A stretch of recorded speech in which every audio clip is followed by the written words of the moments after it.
Assalamualaikum warahmatullahi wabarakatuh. Hai teman-temanku semuanya, perkenalkan nama saya Indah Maulani Putri dari Fakultas Hukum semester 4 Universitas Kuningan. Di sini saya akan membahas tentang bagaimana sih pandangan hukum internasional terhadap kasus-kasus di dunia. Sebelum kita bahas, jangan lupa like, comment, and subscribe ya. Dan jangan lupa share ke teman-teman kalian. Oh iya, menurut kalian hukum internasional itu apa sih? Yang tahu isi ya di bawah. Jadi, pengertian hukum internasional merupakan hukum yang mengatur aktivitas entitas berskala internasional. Serta pengertian subjek dari hukum internasional adalah pihak-pihak pemegang hak dan kewajiban yang diatur oleh hukum internasional, serta harus mencakup hukum internasional baik material ataupun formil. Lalu, yang termasuk subjek internasional itu apa aja sih? Yang termasuk subjek hukum internasional itu adalah negara-negara yang berdaulat, organisasi internasional, baik antar negara ataupun antar pemerintah, lalu individu dan palang merah internasional. Dalam hukum internasional terdapat perjanjian internasional. Perjanjian internasional merupakan perjanjian yang lahir karena adanya kesepakatan bersama yang sah antar negara yang memiliki hak dan kewajiban, serta tanggung jawab dari pihak yang melakukan perjanjian tersebut. Perjanjian internasional dibagi menjadi dua, yaitu yang ke-1, Law-Making Treaties. Apa sih Law-Making Treaties? Yaitu perjanjian yang membentuk hukum bagi masyarakat internasional. Perjanjian ini mengikat kepada pihak yang saling mengadakan perjanjian, namun bersifat fleksibel atau terbuka bagi pihak ketiga dan pihak lain yang ingin bergabung. Yang kedua, treaty contract, yaitu perjanjian seperti kontrak atau perjanjian hukum perdata yang hak dan kewajibannya hanya ditimpakan pada pihak yang mengadakan perjanjian tersebut. Nah, selain perjanjian, hukum internasional juga ada hukum humaniter loh. Apa sih hukum humaniter? Hukum humaniter yaitu seperangkat aturan yang karena alasan kemanusiaan dibuat untuk membatasi akibat-akibat dari pertikaian senjata. Adapun tujuan hukum humaniter yaitu yang ke-1, memberikan perlindungan terhadap kombatan maupun penduduk sipil dari penderitaan yang tidak perlu. Yang kedua, menjamin hak asasi manusia yang sangat fundamental bagi mereka yang jatuh ke tangan musuh. Kombatan yang jatuh ke tangan musuh harus dilindungi dan dirawat serta berhak diperlakukan sebagai tawanan perang. Yang ketiga, mencegah dilakukannya perang secara kejam tanpa mengenal batas. Di sini yang terpenting adalah asas kemanusiaan. Contoh kasus yang berkaitan dengan hukum internasional dalam hukum humaniter adalah kasus antara negara Amerika Serikat dan negara Iran. Awal mulanya, Presiden Amerika Serikat yaitu Donald Trump memutuskan menyerang jenderal top Iran yang bernama Qasem Soleimani.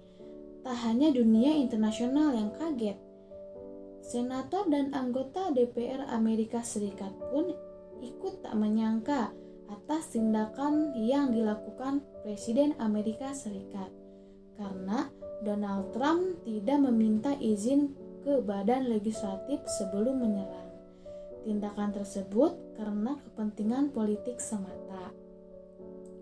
Presiden Trump berargumen bahwa Soleimani berencana menyerang diplomat dan prajurit Amerika Serikat di Irak dan sekitarnya.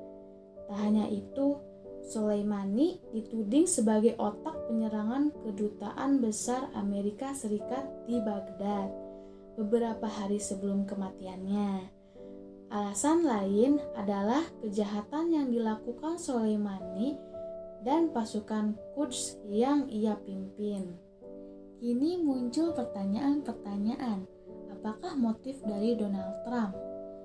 Apakah demi keamanan negara saja? Atau ada motif lain? Pasalnya, Donald Trump sedang berada proses pemakzulan. Pemakzulan itu apa sih?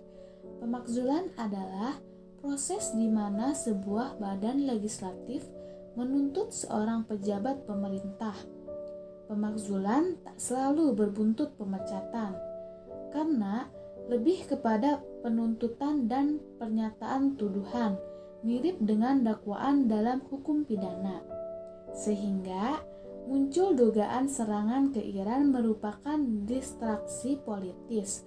Banyak yang mengira Donald Trump mencari popularitas agar tidak dimakzulkan. Maka kasus ini bisa dibawa ke Dewan Keamanan PBB agar Iran mendapatkan keadilan. Lalu, Iran mengeluarkan surat perintah penangkapan bagi Presiden Amerika Serikat, yaitu Donald Trump.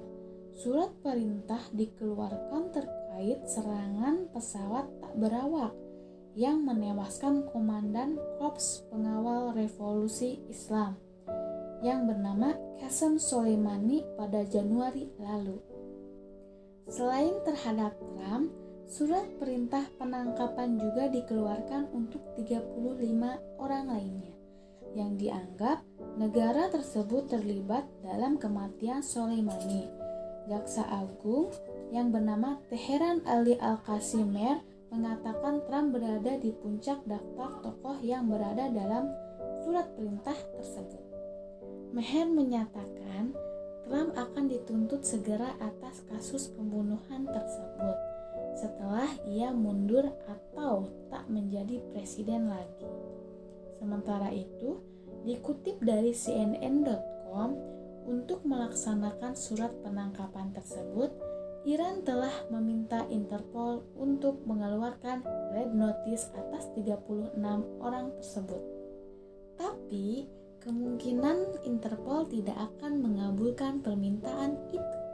CNN telah menghubungi Interpol untuk memberikan komentar.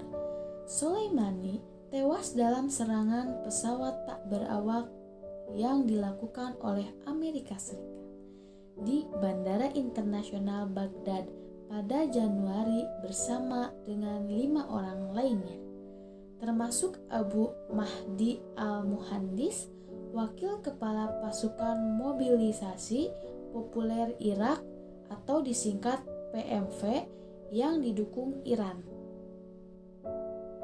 Serangan tersebut telah meningkatkan ketegangan regional di kawasan tersebut. Sebelum mengeluarkan surat perintah penangkapan terhadap Donald Trump, seorang juru bicara peradilan Iran yang bernama Gholam Hossein Ismaili mengumumkan seorang warga negara Iran telah dijatuhi hukuman mati karena diduga bekerja untuk badan-badan intelijen asing atas pembunuhan tersebut. Ismaili menyatakan orang bernama Syed Mahmoud Musafimaj membocorkan keberadaan Soleimani pada pejabat intelijen Amerika Serikat sebelum pembunuhan itu terjadi. Sementara dari sisi Amerika Serikat, pemerintahan Trump menyatakan pembunuhan dilakukan karena Soleimani dianggap sebagai pembunuh kejam. Donald Trump bahkan menyatakan Soleimani seharusnya sudah dibunuh sebelum ia menjadi presiden. Dalam kasus tersebut, disimpulkan bahwa dalam hukum internasional memiliki pandangan sendiri. Di antara 5 pandangan hukum internasional yang masuk ke dalam kasus ini yaitu pandangan delegasi, yang artinya yaitu implementasi dari hukum internasional diserahkan kepada negara-negara atau hukum nasional masing-masing. Masalah implementasi didelegasikan pada hukum nasional, maka masing-masing negara berwenang menentukan hukum internasional mana yang hendak diterapkan di dalam wilayahnya, mana yang tidak diterapkan. Karena Donald Trump melakukan penyerangan secara tiba-tiba tanpa adanya izin terhadap lembaga legislatif Amerika Serikat.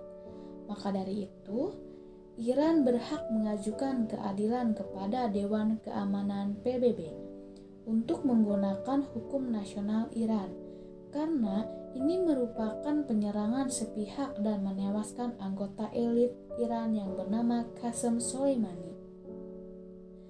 Jadi, kesimpulannya secara umum, hukum humaniter ini diciptakan tidak dimaksud untuk melarang perang atau untuk mengadakan undang-undang yang menentukan permainan perang.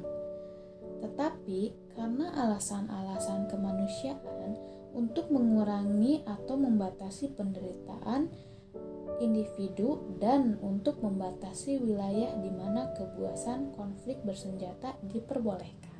Jadi, itu saja yang saya sampaikan tentang hukum internasional. Hukum internasional itu di dalamnya ada perjanjian dan hukum humaniter. Semoga bermanfaat ya ilmunya. Sekian, wabillahi taufiq wal hidayah. Wassalamualaikum warahmatullahi wabarakatuh.